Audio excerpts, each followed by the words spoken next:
Halo, selamat datang. Pernah kepikiran nggak gimana sih caranya sebuah bisnis, entah itu kedai kopi kecil di pojok jalan atau pabrik mobil raksasa, memutuskan berapa banyak barang yang harus mereka produksi? Kelihatannya gampang ya, bikin aja sebanyak yang laku dijual, gitu kan? Tapi ternyata logikanya tuh jauh lebih menarik dari itu, apalagi kalau kita bicara soal jangka waktu yang terbatas. Yuk kita selami logika di balik keputusan produksi sebuah bisnis. Coba deh bayangin, sepotong pizza. Masih hangat, kejunya meleleh, kelihatannya simpel banget kan? Tapi, jangan salah, di balik setiap potongnya itu ada sebuah proses. Ada semacam resep yang harus diikuti oleh setiap bisnis. Nah, pizza ini yang bakal jadi contoh kita buat ngertiin konsep besar yang namanya produksi. Mau itu pizza yang baru keluar dari oven, atau mobil yang baru keluar dari jalur perakitan, prinsip dasarnya itu sama aja. Selalu ada sebuah proses inti yang mengubah bahan mentah jadi sesuatu yang kita mau beli. Dan dalam dunia ekonomi, proses ini punya nama khususnya sendiri. Proses itu namanya produksi. Gampangnya, anggap aja ini kayak resep sulap yang mengubah input, kayak tenaga kerja dan bahan-bahan, menjadi sebuah output, yaitu produk jadinya. Dan para ekonom punya cara yang sangat sistematis buat memetakan resep ini. Jadi, apa aja sih bahan-bahan yang ada di dalam resep produksi ini? Ternyata mau kita bikin pizza atau bikin aplikasi software, bahan-bahan dasarnya itu mirip-mirip loh. Coba kita bedah satu persatu ya. Pertama, jelas ada sumber daya alam, bahan mentahnya, kayak tepung dan tomat. Terus ada tenaga kerja, yaitu usaha dari manusianya.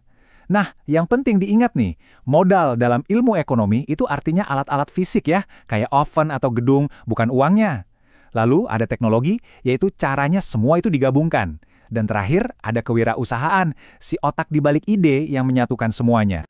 Para ekonom biasanya merangkum semua resep ini dalam sebuah fungsi produksi.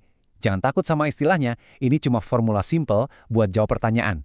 Kalau saya punya sejumlah tenaga kerja, atau L, dan sejumlah modal, atau K, berapa banyak output atau key yang bisa saya hasilkan? Ini cara kita mengukur efisiensi.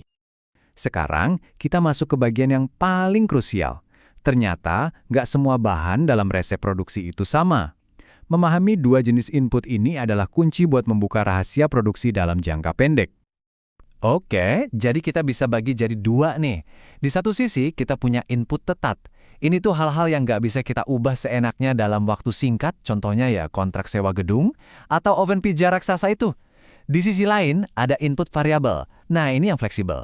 Mau pesan tepung lebih banyak hari ini? Bisa. Mau nambah satu karyawan buat shift malam? Gampang.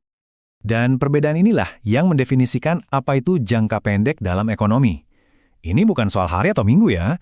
Jangka pendek adalah sebuah periode waktu di mana setidaknya ada satu input, misalnya oven pizza atau gedung pabrik, yang nggak bisa diubah. Kita kayak terjebak dengan apa yang kita punya. Dan di dalam batasan inilah kita akan fokus hari ini. Oke, sekarang kita tinggalin dulu kedai pizzanya sebentar. Kita pindah ke contoh yang lebih simpel dan lebih terkontrol. Ini bakal bantu kita fokus ke satu ide yang fundamental dan kuat banget dalam dunia produksi. Coba bayangin skenario ini. Kita punya satu gergaji kayu besar yang dirancang untuk dipakai 2 orang. Gergaji ini adalah modal tetap kita. Kita nggak bisa tiba-tiba nambah gergaji lagi dalam waktu singkat.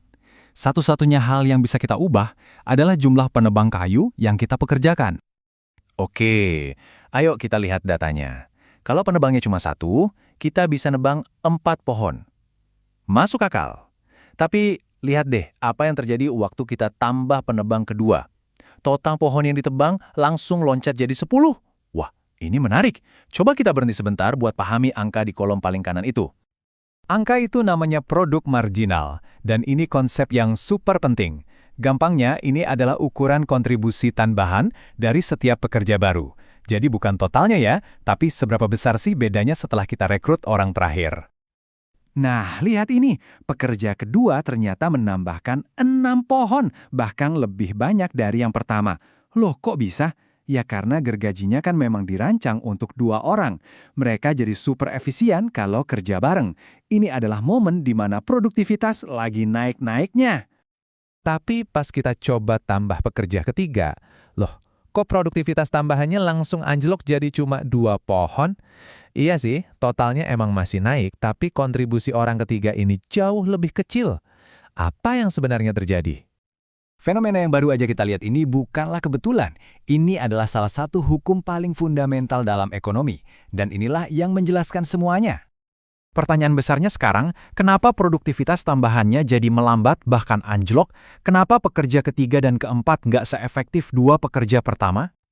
Ini dia jawabannya, hukum produk marginal yang semakin menurun. Ini udah kayak hukum alam deh di jangka pendek. Hukum ini bilang kalau kita terus-terusan nambah satu jenis input variabel, dalam kasus ini pekerja, ke sebuah input yang tetap, pada akhirnya kontribusi setiap pekerja baru itu akan makin kecil. Penyebab utamanya, ya si gergaji kita yang cuma satu itu, penebang ketiga kan nggak bisa ikutan menggergaji. Mungkin dia bisa bantu bawain minum atau ngasahin gergaji, tapi kontribusinya nggak akan sebesar dua orang pertama. Intinya, modal tetap kita sudah penuh. Mereka malah jadi ganggu satu sama lain. Jadi, pelajaran pentingnya adalah ini. Buat manajer atau pemilik bisnis manapun ini penting banget.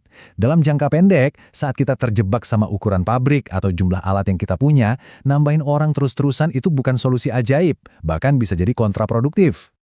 Nah, ini membawa kita ke sebuah pertanyaan terakhir yang penting buat direnungkan. Entah itu di dapur restoran, di jalur perakitan pabrik, atau bahkan di tim developer software, selalu ada titik optimalnya. Mengetahui di mana letak titik itu, itulah inti dari pengambilan keputusan produksi yang cerdas di jangka pendek.